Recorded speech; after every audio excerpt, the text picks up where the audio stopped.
हम लोगों ने एनसीईआरटी का क्लास 6 का चैप्टर 1 और 2 का समरी और अंडरस्टैंडिंग दोनों पढ़ चुके हैं। अब चैप्टर 1 पे हम लोग उसका क्वेश्चन देखने जा रहे हैं। एनसीईआरटी का जितना भी चैप्टर है उसका सारा वीडियो अपलोड हो रहा है यूट्यूब पे, पीछे जाके आप देख सकते हैं। अंडरस्टैंडिंग भी हो रहा है और चैप्टर का समरी भी हो रहा है। अब देखिए क्वेश्चन देखते हैं यहाँ पे। गेहूं और जौ की फसलों के संदर्भ में निम्नलिखित कथनों पे विचार कीजिए। तो जब गेहूं और जौ का बात आएगा तो गेहूं और जौ से क्या मन में आता है कि कहाँ हुआ था, कहाँ शुरुआत हुआ था, ये सब मन में आ जाना चाहिए वीडियो देख के। तो अब देखिए क्या पूछ रहा है। मनुष्यों द्वारा सर्वप्रथम इन्हीं फसलों को उपजाने की शुरुआत की गई। तो बताए थे कि जौ का फर्स्ट किया और गेहूं का सेकंड किया और चावल का थर्ड किया। तो अगर आप जाके देखिएगा वीडियो तो गेहूं और जौ को सबसे पहले कहाँ स्टार्ट किया गया, तो सुलेमान और किरथर पहाड़ियों में शुरू किया गया था। मनुष्यों द्वारा सर्वप्रथम इन्हीं फसलों को उपजाने की शुरुआत की गई, सही है। इन फसलों को उपजाने का क्षेत्र हिमालय और विंध्य की पहाड़ियाँ थी। नहीं, कहाँ थी? सुलेमान और किरथर। कहाँ थी? सुलेमान और किरथर। तो इसका कौन सा उत्तर होगा? इसका होगा ए। भारतीय उपमहाद्वीप के संदर्भ में निम्नलिखित कथनों पर विचार कीजिए। भारतीय उपमहाद्वीप, तो उपमहाद्वीप में क्या क्या आता है? नेपाल आता है, भूटान आता है, पाकिस्तान आता है, बांग्लादेश आता है ना। तो ये भारतीय उपमहाद्वीप है। तो उसमें क्या कह रहा है? आरंभिक नगरों का विकास सिंधु एवं इसकी सहायक नदियों के किनारे हुआ। तो आरंभिक नगरों का विकास कहाँ हुआ था? तो आरंभिक नगरों का विकास सिंधु एवं इसकी सहायक नदियों के किनारे हुआ। तो ये सही है, क्योंकि सिंधु के किनारे ही सबसे पहले नगर का विकास मिला है। हाल ही में न्यूज में ये सिंधु घाटी सभ्यता बहुत चर्चित है, क्योंकि इसे तो बहुत पुराना माना जा रहा है। अभी तक माना जा रहा है कि 9,000 से 10,000 साल पहले का घटना है। अब देखिए क्या होता है, इतिहास फिर से लिखाता है तो अगर उसमें आता है तो चलिए देखते हैं। गंगा एवं इसकी सहायक नदियों के किनारे नगरों का विकास लगभग 5,000 वर्ष पूर्व हुआ। 5,000 वर्ष पूर्व तो सिंधु घाटी सभ्यता के पास, मतलब 4700 वर्ष पहले कहाँ हुआ था? सिंधु नदी के किनारे हुआ था। तो ये कथन गलत है।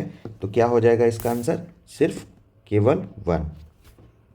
चलिए तीसरा क्वेश्चन देखते हैं। गंगा नदी के दक्षिण में इसकी सहायक नदी सोन के आसपास के का क्षेत्र प्राचीन काल में किस नाम से जाना जाता था? बहुत ही सिंपल क्वेश्चन है। सोन नदी जो सहायक नदी है गंगा का, उसके किनारे कौन सा साम्राज्य बसा था? तो एक विशाल साम्राज्य मगध बसा था। तो इसका उत्तर हो जाएगा मगध। ये सिंपल है एकदम। चौथा क्वेश्चन देखते हैं।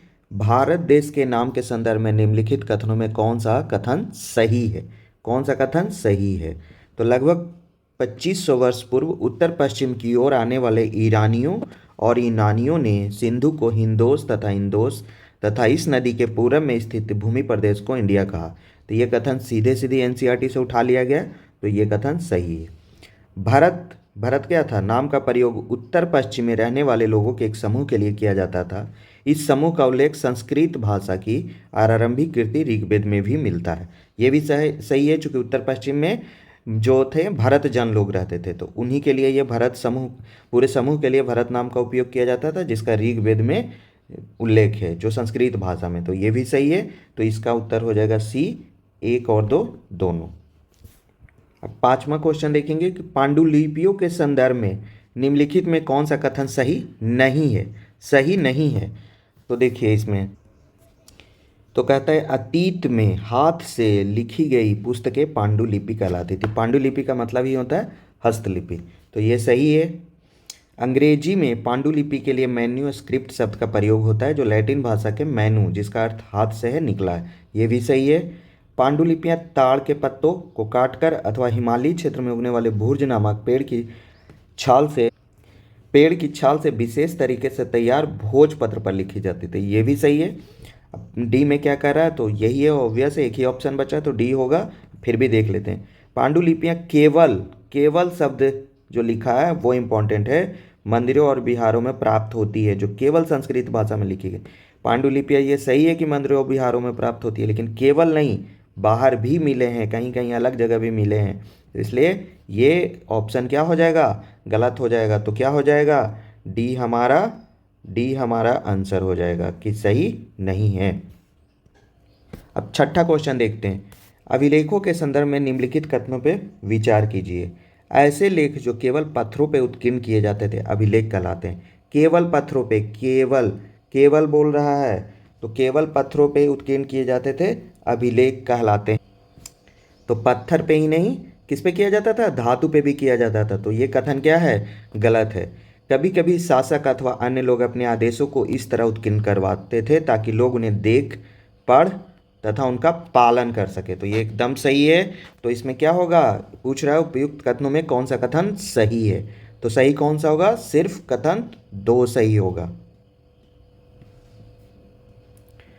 अशोक का कंधार से, अशोक का कंधार से प्राप्त अभिलेख निम्नलिखित में से किन लिपियों में लिखा गया है। तो किस में लिखा गया, अरमाइक और यूनानी। तो ये इसका सिंपल क्वेश्चन है, यूनानी और अरमाइक में लिखा गया। ये सीधे सीधी डी हो जाएगा। 8वां क्वेश्चन देखते हैं। कथन ए, ईसा मसीह के जन्म के पूर्व की सभी तिथियां ईसा पूर्व के रूप में जानी जाती है। ईसा मसीह के जन्म के पूर्व की सभी तिथियां ईसा पूर्व के रूप में जानी जाती है। सही है। इसको क्या कहते हैं, इंग्लिश में कहते हैं BCE, या क्या कहते हैं BC। और इधर के जो ये अगर ईसा मसीह का जन्म का 0 है तो इधर कहते हैं AD और CE। अभी क्या कॉमनली यूज होता है, ये वाला यूज होता है, BCE और CE, ये ज़्यादा यूज होता है। ठीक है, इसको ईसा पूर्व कहते हैं, इसको ईसवी कहते हैं। ईसा पूर्व के जन्म में की जाती है, तो ये सही है। वर्ष की गणना ईसाई धर्म प्रवर्तक ईसा मसीह के जन्म की तिथि से की जाती है, ये भी सही है। इसीलिए तो सारी तिथियां क्या होती है, ईसा पूर्व हो जाती है।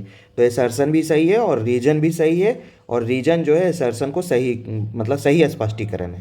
तो इसका उत्तर क्या हो जाएगा, ए हो जाएगा। यही 8 क्वेश्चन दिया गया है। इस 8 क्वेश्चन चैप्टर 1 का पूरा निचोड़ है। इसको एकदम बढ़िया से बार बार देखिए ताकि याद हो जाए। सिंपल वीडियो है लेकिन बहुत इंपॉर्टेंट वीडियो है। आप इसको बार बार देखिए और जब अच्छा लगे वीडियो तो लाइक और सब्सक्राइब जरूर कीजिए और बेल बटन को ज़रूर दबाइए। यहाँ लगातार वीडियो बना रहे हैं हम, तो आपको हमेशा पता चलते रहेगा नोटिफिकेशन से। चलिए ठीक है, बाय।